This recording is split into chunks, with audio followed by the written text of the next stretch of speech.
Hi hello friends, welcome back to my YouTube channel. ನಾನಿಲ್ಲಿ ಒಂದು snacks recipe ಬೇಕ್ರಿ ಸ್ಟೈಲಲ್ಲಿ ನಿಪ್ಪಟ್ಟು ನೋಡ್ಕೊಂಡು ಬರೋಣ. ನಾನಿಲ್ಲಿ ಮೊದಲಿಗೆ ಒಂದು ಮಿಕ್ಸಿ ಜಾರ್ಗೆ 7ರಿಂದ 8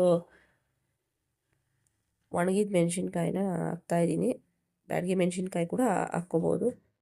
ಇಲ್ಲಿ 10ರಿಂದ 12 ಎಸಳು ಬೆಳ್ಳುಳ್ಳಿ ಕೂಡ ಆ್ಯಡ್ ಮಾಡ್ತಾಯಿದ್ದೀನಿ. ಅದ್ರ ಜೊತೆಗೇ ನಾನು ಒಂದು ಸ್ಪೂನಷ್ಟು ಚಿಕ್ಕ ಸ್ಪೂನಷ್ಟು ಕಾಳು ಮೆಣಸು, 1 ಸ್ಪೂನಷ್ಟು ಜೀರಿಗೆ ಎಲ್ಲನೂ ಹಾಕಿ ಗ್ರೈಂಡ್ ಮಾಡಿ ತರ್ತರಿಯಾಗಿ ಗ್ರೈಂಡ್ ಮಾಡಿ ಇಡ್ತಾಯಿದ್ದೀನಿ. ಇಲ್ಲಿ ನಾನು ಶೇಂಗಾ ಬೀಜ, ಕಡಲೆಕಾಯಿ ಬೀಜ 1 ಕಪ್ಪಷ್ಟು ಹುರಿದು ಸಿಪ್ಪೆ ತೆಗೆದಿರೋದನ್ನು ಹಾಕ್ತಾಯಿದ್ದೀನಿ. ಅದ್ರ ಜೊತೆಗೆ 1 ಕಪ್ಪಷ್ಟು ಹುರ್ಗಡ್ಲೆ ಅದನ್ನು ಕೂಡ ಹಾಕಿ ತರ್ತರಿಯಾಗಿ ರುಬ್ಬಿ ಇಟ್ಕೊಳ್ತಾ ಇದ್ದೀನಿ. ಫ್ರೆಂಡ್ಸ್, ಈ ಪೌಡರೇ ನಾನು ರುಬ್ಬಿಟ್ಟಿರೋದು. ಅದ್ರ ಜೊತೆಗೆ ಇಲ್ಲಿ ನಾನು ಕರಿಬೇವು ಸಣ್ಣದಾಗಿ ಕಟ್ ಮಾಡಿ 1 ಹಿಡಿಯಷ್ಟು ಹಾಕ್ತಾಯಿದ್ದೀನಿ. ಇಲ್ಲಿ ಒಂದು ದೊಡ್ಡ ಸ್ಪೂನು ಅಜ್ವಾನ ಅಂದರೆ ಓಂ ಕಾಳು ಅದನ್ನು ಕೂಡ ಹಾಕ್ತಾಯಿದ್ದೀನಿ. ಅದ್ರ ಜೊತೆಗೆ 1ರಿಂದ 2 ಸ್ಪೂನಷ್ಟು ಬಿಳಿ ಎಳ್ಳು ಅದನ್ನು ಆ್ಯಡ್ ಮಾಡಿದ್ದೀನಿ. ಇಲ್ಲಿ ನಾನು ರುಚಿಗೆ ತಕ್ಕಷ್ಟು ಉಪ್ಪು ಕೂಡ ಹಾಕ್ಕೋತಾ ಇದ್ದೀನಿ. ಅದೆಲ್ಲ ಆದಮೇಲೆ 1ರಿಂದ 2 ಕಪ್ಪಷ್ಟು ಅಕ್ಕಿ ಹಿಟ್ಟು, ಮನೇಲೇ ಮಾಡಿರೋಂತಹ ಅಕ್ಕಿ ಹಿಟ್ಟು ಅದನ್ನು ಕೂಡ ಆ್ಯಡ್ ಮಾಡ್ತಾಯಿದ್ದೀನಿ. ಅದ್ರ ಜೊತೆಗೆ ಹುರ್ಗಡ್ಲೆನ ಹುರಿದು ಪೌಡ್ರ್ ಮಾಡಿರೋಂತಹದನ್ನು ಅರ್ಧ ಕಪ್ಪಷ್ಟು ಹುರ್ಗಡ್ಲೆ ಪೌಡರ್ನ ಆ್ಯಡ್ ಮಾಡ್ತಾಯಿದ್ದೀನಿ. ನಾನಿಲ್ಲಿ 1/4 ಕಪ್ಪಷ್ಟು ಮೈದಾ ಹಿಟ್ಟು ಕೂಡ ಹಾಕ್ತಾಯಿದ್ದೀನಿ. ನಾನಿಲ್ಲಿ ಬೆಣ್ಣೆನ ಬೆಚ್ಚಗೆ ಮಾಡಿದ್ದೆ, ಅದನ್ನು 1ರಿಂದ 2 ಸಣ್ಣ ಸೌಟಲ್ಲಿ ಹಾಕ್ತಾಯಿದ್ದೀನಿ ಫ್ರೆಂಡ್ಸ್. ಅದ್ರ ಜೊತೆಗೆ ಇಲ್ಲಿ ನಾನು ಮಸಾಲೆಗೆ ಅಂತ ಏನು ಗ್ರೈಂಡ್ ಮಾಡಿಟ್ಟಿದ್ವಿ ಆ ಪೇಸ್ಟ್ ಕೂಡ ಆ್ಯಡ್ ಮಾಡ್ಕೋತಾ ಇದ್ದೀನಿ.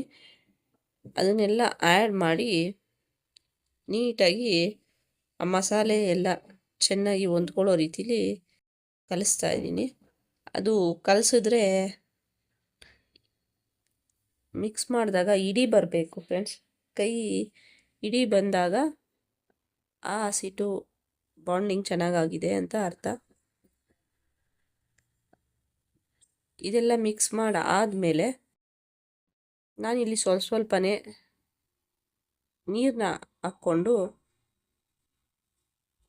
ಕಲಿಸ್ತಾ ಇದ್ದೀನಿ. ಅದು ಚಪಾತಿ ಹಿಟ್ಟಿನದಕ್ಕೆ ಬರಬೇಕು. ಕನ್ಸಿಸ್ಟೆನ್ಸಿ ಚಪಾತಿ ಹಿಟ್ಟಿನದಕ್ಕೆ ಬಂದಾಗ ಸಾಫ್ಟಾಗಿ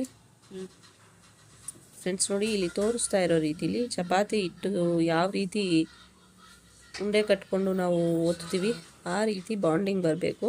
ನೀಟಾಗಿ ಆ ರೀತಿ ಒತ್ಕೊಂಡು ಮುಚ್ಚಳದ ಸಹಾಯದಿಂದ ರೌಂಡಾಗಿ ನಿಪ್ಪಟ್ಟು ಶೇಪಲ್ಲಿ ಕಟ್ ಮಾಡ್ಕೊಳ್ತೀನಿ ಫ್ರೆಂಡ್ಸ್ ನಾನು. ಇಲ್ಲ ಅದು ಬರಲಿಲ್ಲ ಅನ್ನೋರು ನಿಪ್ಪಟ್ಟು ರೀತಿಲಿ ತಟ್ಕೊಂಡು ಹಾಕ್ಕೋಬೋದು. ನಾನಿಲ್ಲಿ ಎಣ್ಣೆ ಕಾದಿದೆ, ಈ ರೀತಿ ಶೇಪಲ್ಲಿ ಕಟ್ ಮಾಡ್ಕೊಂಡಿದ್ದೀನಿ. ಅದನ್ನು ಎಣ್ಣೆ ಕಾದ್ಮೇಲೆ ಮೀಡಿಯಮ್ ಫ್ಲೇಮಲ್ಲಿ ಇಟ್ಟು ಒಂದೊಂದೇ ನಿಪ್ಪಟ್ಟನ್ನ ಹಾಕ್ತಾಯಿದ್ದೀನಿ ಫ್ರೆಂಡ್ಸ್. ಸ್ಲೋಲಿ ಹಾಕಿ ಒಂದು 5 ನಿಮಿಷದವರೆಗೂ ತಿರುಗಿಸ್ಬಾರ್ದು. 5 ನಿಮಿಷ ಆದಮೇಲೆ ಯಾವುದಾದ್ರೂ ಒಂದು ಸ್ಪೂನ್ ಸಹಾಯದಿಂದ ಸ್ಲೋಲಿ ತಿರುಗಿಸಿ ಅದು ಹೊಂಬಣ್ಣ ಬರೋವರೆಗೂ ಬಿಟ್ಟು ಅದನ್ನು ತೆಕ್ಕೋಬೇಕು ಫ್ರೆಂಡ್ಸ್. ಇದು ಈವ್ನಿಂಗು ಟೀ ಟೈಮಲ್ಲಿ, ಕಾಫಿ ಟೈಮಲ್ಲಿ ತುಂಬ ಟೇಸ್ಟಿಯಾಗಿರುತ್ತೆ, ತುಂಬ ಚೆನ್ನಾಗಿ ಬರುತ್ತೆ. ಮಕ್ಕಳಂತೂ ತುಂಬ ಇಷ್ಟಪಟ್ಟು ತಿಂತಾರೆ. ಎಷ್ಟು ಕ್ರಿಸ್ಪಿಯಾಗಿರುತ್ತೆ ಅಂದರೆ ಬೇಳೆ ಸಾಂಬಾರಿಗೆಲ್ಲ ಸೈಡ್ ಅಲ್ಲಿ ಡಿಶ್ ಆಗಿ ಕೂಡ ಚೆನ್ನಾಗಿ ಇರುತ್ತೆ ಈ ರೆಸಿಪಿ. ನೋಡಿ ಎಷ್ಟು ಕ್ರಿಸ್ಪಿನೆಸ್ ಆಗಿ ಮುರಿದ್ರೆ ಎಷ್ಟು ಕ್ರಿಸ್ಪಿಯಾಗಿ ಅಷ್ಟು ಕ್ರಿಸ್ಪಿಯಾಗಿ ಇರುತ್ತೆ. ಫ್ರೆಂಡ್ಸ್, ನೀವು ಕೂಡ ಟ್ರೈ ಮಾಡಿ ಹೇಗೆ ಬಂತು ಅಂತ ನನಗೆ ಕಮೆಂಟ್ ಬಾಕ್ಸಲ್ಲಿ ಕಮೆಂಟ್ ಮಾಡಿ. ಫ್ರೆಂಡ್ಸ್, ನೀವು ನನ್ನ ಚಾನಲ್ನ ಯಾರ್ಯಾರು ಇನ್ನೂ ಸಬ್ಸ್ಕ್ರೈಬ್ ಮಾಡ್ಕೊಂಡಿಲ್ವೋ ಈಗಲೇ ಬೆಲ್ ಬಟನ್ನ ಪ್ರೆಸ್ ಮಾಡಿ ನನ್ನ ಚಾನಲ್ನ ಸಬ್ಸ್ಕ್ರೈಬ್ ಮಾಡ್ಕೊಳ್ಳಿ ಫ್ರೆಂಡ್ಸ್. ಮರೀದೆ ಲೈಕ್ ಮಾಡಿ, ಶೇರ್ ಮಾಡಿ, ಮರೀದೆ ಕಮೆಂಟ್ ಮಾಡಿ ಫ್ರೆಂಡ್ಸ್.